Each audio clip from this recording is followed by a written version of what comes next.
नमस्कार दोस्तों, एक बार फिर से स्वागत है आपका मेरे यूट्यूब चैनल पर। तो दोस्तों आज फिर जो है एक मैं सच्ची घटना पर आधारित जो है एपिसोड या फिर स्टोरी लेकर आया हूँ। तो पूरा वीडियो एंड तक देखना। और इस टाइप से जो घटना है दोस्तों आज की डेट में समाज में बहुत सारी हो रही हैं। तो चलिए हम जो है समय बर्बाद नहीं करते और वीडियो चालू करते हैं। तो दोस्तों कहानी या घटना शुरू होती है आपकी 30 नवंबर 2003 के बेंगलुरु में रहने वाले सुबह और ग्रीस के जो है एंगेजमेंट का प्रोग्राम चल रहा था। दोनों के परिवार वाले बहुत ही खुश थे और क्योंकि 15 साल की जान पहचान के बाद जो है आज जो है रिश्तेदारी का रूप लेने वाली थी।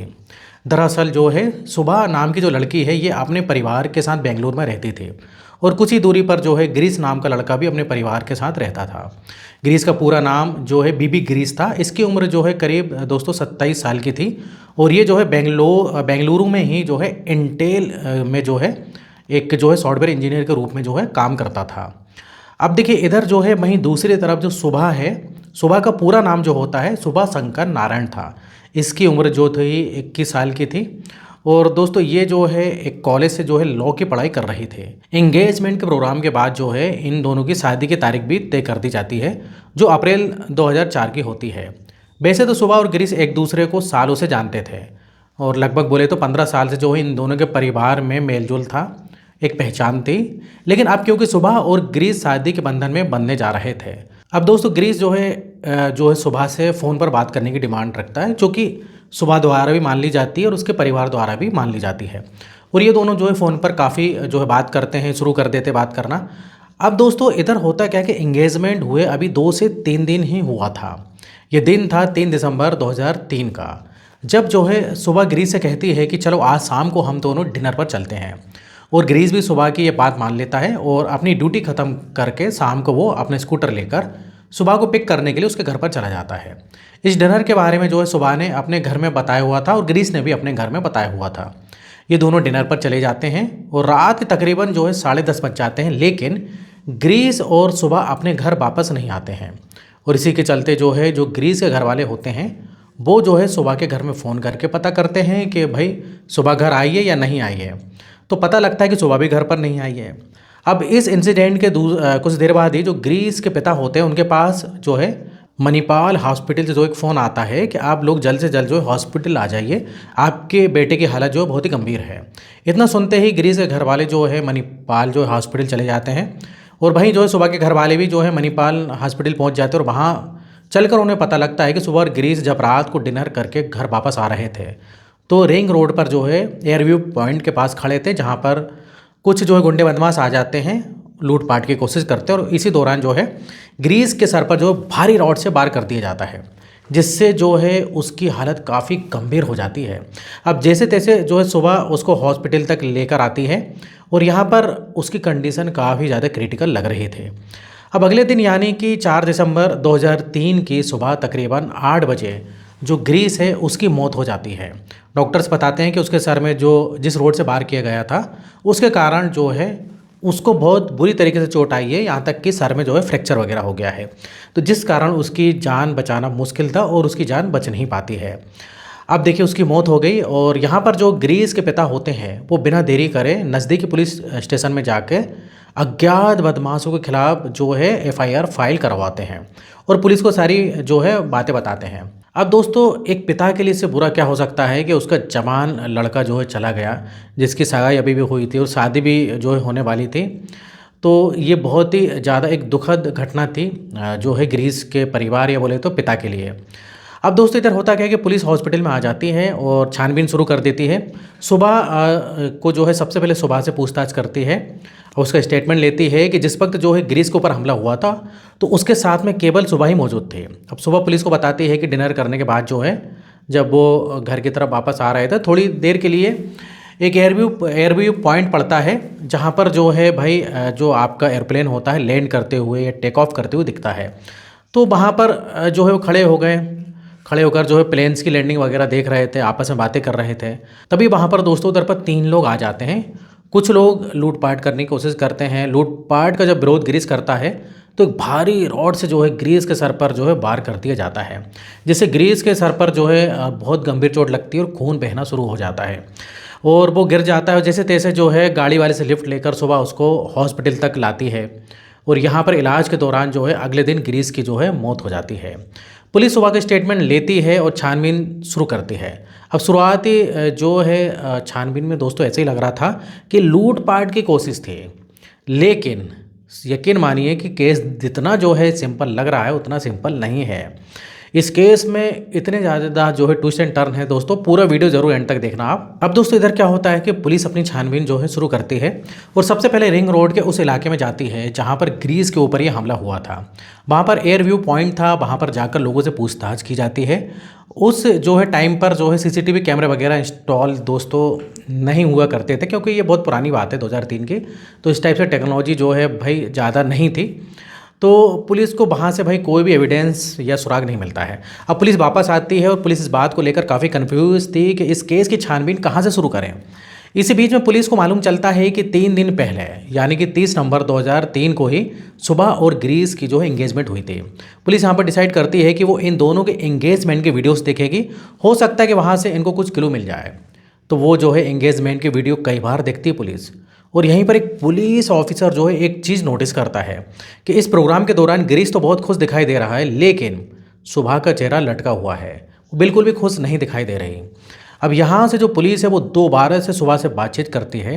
हालांकि अंधेरे में तीर चलाने जैसी बात थी ये, लेकिन यहीं से पुलिस को भाई एक बहुत बड़ा क्लू मिलता है। तो इधर पर दोस्तों पुलिस एक चीज़ पॉइंट करती है कि भाई 3 दिन पहले जो है जिससे उसकी शादी होने वाली थी, जो होने वाला पति था, उसकी मृत्यु हो गई है, लेकिन सुबह जो इतनी दुखी नहीं लग रही है, मतलब वो एक प्रकार से नॉर्मल लग रही थी, या बोले तो टाइप से खुश लग रही थी। ऐसा कुछ जो है पुलिस उधर पर ऑब्जर्व करती है सुबह का चेहरा देख के। तो पुलिस कुछ डाउट में आ जाती है।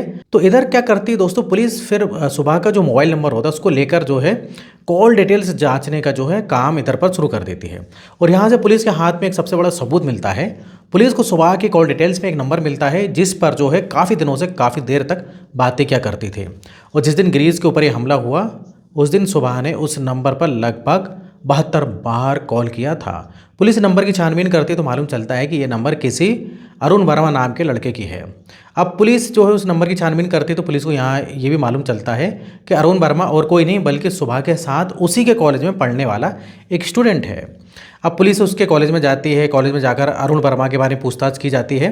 तो यहाँ पर पुलिस के सामने एक दूसरा खुलासा होता है, और ये होता है कि कॉलेज का स्टाफ और सुबह के दोस्त पुलिस को ये बताते हैं कि सुबह और जो अरुण वर्मा है वो रिलेशनशिप में हैं, मतलब वो एक दूसरे से बहुत प्यार करते हैं, उनके बीच में संबंध है। तो पुलिस बिना किसी देरी कर इस लड़के को जो है अरेस्ट करके थाने में लाती है और पूछताछ करती है। लेकिन पूछताछ में पुलिस को कुछ भी ऐसा मालूम नहीं चलता जिससे कि वो अरुण के ऊपर शक कर सके। अरुण पुलिस को बताता है कि हालांकि उसका रिलेशन सुबह के साथ है, वो सुबह से बहुत प्यार भी करता है, लेकिन ग्रीस के ऊपर हमला कराने के पीछे उसका कोई भी हाथ नहीं है, ना ही वो इसमें किसी भी तरीके से इन्वॉल्व है। क्योंकि पुलिस के पास दोस्तों ज़्यादा एविडेंस नहीं थे तो वह अरुण को छोड़ देती है। लेकिन पुलिस गुपचुप तरीके से अरुण वर्मा पर नज़र रख रही थी, और 1-2 दिनों तक नज़र रखने के बाद पुलिस को मालूम चलता है कि अरुण वर्मा सुबह से मिलने गया था। उसके बाद जो है अब पुलिस सुबह का जो बैकग्राउंड भी चेक करती है तो मालूम चलता है कि सुबह ने अरुण वर्मा के बारे में अपने परिवार में भी बताया था, लेकिन उसके परिवार वाले इस शादी से खुश नहीं थे, और इसी के चलते जो जल्दबाजी में जो है सुबह का रिश्ता ग्रीस से तय कर दिया था। इसके बाद दोस्तों पुलिस जो है उस मेकअप आर्टिस्ट से भी मिलती है, जहां मतलब जिस दिन जो है एंगेजमेंट वाले दिन जो है सुबह मेकअप करने गई थे। और यहाँ से जो है पुलिस को एक और बहुत बड़ा एविडेंस मिलता है। दरअसल वो पार्लर वाली जो लड़की थे जिसने सुबह का मेकअप किया था, तो वो उधर पर बताती है कि जब वो सुबह का जो है सुबह को रेडी कर रही थी एंगेजमेंट के लिए, तो सुबह ये कह रही थी कि वो बिल्कुल भी ग्रीस से शादी करना नहीं चाहती है और वो अरुण वर्मा से प्यार करती है, और उसके घर वालों ने ज़बरदस्ती जो है उसकी एंगेजमेंट करा दी है। लेकिन भाई एंगेजमेंट के बाद जो है अरुण वर्मा के साथ वो भाग जाएगी, और यहाँ से इस ब्यूटी पार्लर वाली लड़की का जो स्टेटमेंट है ये पुलिस के लिए जो है एक मील का पत्थर बोले तो साबित होता है। और इसके चलते पुलिस जो है सुबह को फिर से अरेस्ट कर लेती है, और इस बार जो है सुबह से सख्ती से पूछताछ की जाती है। और यहाँ पर जो सुबह है अब वो सच उगलना शुरू कर देती है। पुलिस को कहती है कि वो अरुण वर्मा से बहुत प्यार करती है, और उसके बारे में उसने अपने परिवार को भी बताया था, लेकिन परिवार वालों ने ज़बरदस्ती जो है ग्रीस के साथ एंगेजमेंट कर देते हैं या उससे शादी कराना चाहते हैं। अब क्योंकि दोस्तों वो मॉडर्न ख्यालों वाली लड़की थी और वेस्टर्न कल्चर को काफ़ी फॉलो करती थी, सुबह जो है ड्रिंक करना, पब में जाना, घूमना फिरना बहुत पसंद था, लेकिन ग्रीस इसके बिल्कुल विपरीत था। ग्रीस जो एक सिंपल साधारण टाइप का जो एक लड़का था। उसे ड्रिंक करना, पब में जाना, क्लब में जाना ये सब पसंद नहीं था। और इसी के चलते सुबह को लग रहा था कि भाई ग्रीस से अगर उसकी शादी हो गई तो उसका जीवन बर्बाद हो जाएगा, उसका जीवन नर्क हो जाएगा। अब एंगेजमेंट तो हो गई थी, लेकिन उसके बाद वो अपने बॉयफ्रेंड अरुण के साथ मिलकर ग्रीस को रास्ते से हटाने का जो है प्लान बनाती है। अब वो जो है सारी बात इसके लिए जो वो सारी बातें अरुण को बताती है। अब अरुण अपने एक कज़न ब्रदर से मिलता है जिसका नाम दिनेश होता है, और दिनेश के द्वारा उनकी मुलाकात जो है वेंकटेश नाम के एक व्यक्ति से होती है। वेंकटेश नाम का ये व्यक्ति जो होता है ये लोकल गुंडे के रूप में प्रचलित था, मतलब काफ़ी फेमस था, और इसके ऊपर पहले से ही जो है कई केस भी चल रहे थे। तो उस वेंकटेश को जो है कुछ पैसे देकर जो है उसे सारी बात बताते हैं, और इसी के चलते 3 दिसंबर 2003 को जो सुबह होती है वो ग्रीस को डिनर के बहाने बाहर बुलाती है। रात तक वो डिनर करते हैं। उसके बाद में जो है रिंग रोड पर जो एयर व्यू पॉइंट होता है वहाँ पर रुकने के लिए सुबह ही ग्रीस से कहती है कि वो उस एरिया पर जो है रुकना चाहती है। ये सारी चीज़ें पहले से प्लान थी कि कहाँ पर रुकना है। कुछ देर तक जब वो दोनों वहाँ पर रुकते हैं तो वहाँ पर जो है अरुण, दिनेश और वेंकटेश तीनों वहाँ पर आ जाते हैं, और वहाँ पर जो एक भारी रॉड से जो है ग्रीस के सर पर जो पीछे से वार कर देते हैं। वो हमला इतना जोरदार था कि ग्रीस वहीं पर गिर जाता है और वहीं पर सर फट जाता है उसका, और उधर ही पर जो है वो बेहोश हो जाता है। लेकिन उसके बाद जो है तीनों तो वहाँ से भाग जाते हैं, बट सुबह उसको लेकर हॉस्पिटल जाने के लिए इंतज़ार करती है, क्योंकि सुबह भी कहीं ना कहीं चाहती थी कि ग्रीस बिल्कुल भी ज़िंदा ना बचे। जब सुबह को लगने लगता है कि ग्रीस की हालत बहुत ही ख़राब है और वो ज़िंदा नहीं बच पाएगा, तो अब वो एक कार वाले से लिफ्ट लेकर उसको मणिपाल हॉस्पिटल तक लेकर आती है। फिर सारी बातें जो है वो घर वालों को बताती है। मतलब इस केस में दोस्तों प्लानिंग तो बहुत ही अच्छी की गई थी, और 2003 में जो है सीसीटीवी कैमरे वगैरह और इतनी एडवांस टेक्नोलॉजी जो है दोस्तों पहले इतनी नहीं थे।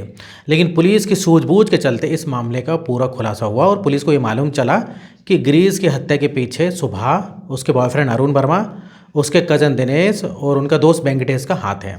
अब पुलिस सारे एविडेंस कलेक्ट करके सारी सबूत और गवाहों के आधार पर इन्हें कोर्ट में पेश करती है, और 7 साल की लंबी सुनवाई के बाद जुलाई 2010 में कोर्ट की तरफ से इन चारों को उम्र कैद की सज़ा सुनाई जाती है। इसमें जो कोर्ट है मुख्य आरोपी अरुण वर्मा को मानते हैं, और इसमें जो है साथ देने के लिए दिनेश और जो वेंकटेश था। लेकिन कमाल की बात तो ये है कि 2010 में इन चारों को उम्र कैद होने के बावजूद भी 2014 में जो सुबह होती है उसको बेल मिल जाती है। अब यहाँ पर कोर्ट की तरफ से कहा जाता है कि सुबह के खिलाफ जो है पक्के एविडेंस ना मिलने के कारण उसको बेल दे दी गई। बाकी के तीनों आरोपी जो है जेल में हैं और उम्र कैद की उनको जो है सज़ा मिली है। हालांकि सुबह की बेल पर जो है ग्रीस के घर वाले होते हैं, उन्होंने सुप्रीम कोर्ट में जो है अर्जी लगाई है। हो सकता है कि फ्यूचर में उसको फिर से जेल हो जाए, लेकिन अभी तक तो जो इस केस का रिकॉर्ड है दोस्तों वो यही है कि अरुण वर्मा और उसका कज़न दिनेश और वेंकटेश जेल में हैं, जबकि सुबह जो है बेल पर बाहर घूम रही है। तो दोस्तों ये थी भाई बेंगलोर की जो है एक हत्याकांड की कहानी। तो दोस्तों आपने इस कहानी से क्या शिक्षा ली, आप कमेंट में मुझे बताइए। और इस टाइप से बहुत चल रहा है दोस्तों, ज़बरदस्ती शादी कराने का यही नतीजा हो रहा है आज की डेट में। तो इसलिए ज़बरदस्ती भाई शादी नहीं करना चाहिए, लड़का हो या लड़की हो किसी की भी, और लड़के लड़के को आपस में बात करना चाहिए कि भाई तुम खुश हो कि नहीं। ज़बरदस्ती में अगर शादी करोगे तो आने वाले टाइम में इस टाइप से घटना होती है। तो दोस्तों वीडियो को देरी खत्म करते हैं। वीडियो पसंद है वीडियो को लाइक करिए, और आप दोस्तों चैनल को सब्सक्राइब नहीं करते हैं, वीडियो तो देख लेते हैं, तो प्लीज़ चैनल को सब्सक्राइब कर लें, क्योंकि इस टाइप से सच्ची घटना पर आधारित बहुत सारे मैं वीडियो बनाते रहता हूं और डेली नए नए टाइप के वीडियो में लाता हूं। तो दोस्तों यहाँ तक आपका साथ देने के लिए बहुत बहुत धन्यवाद।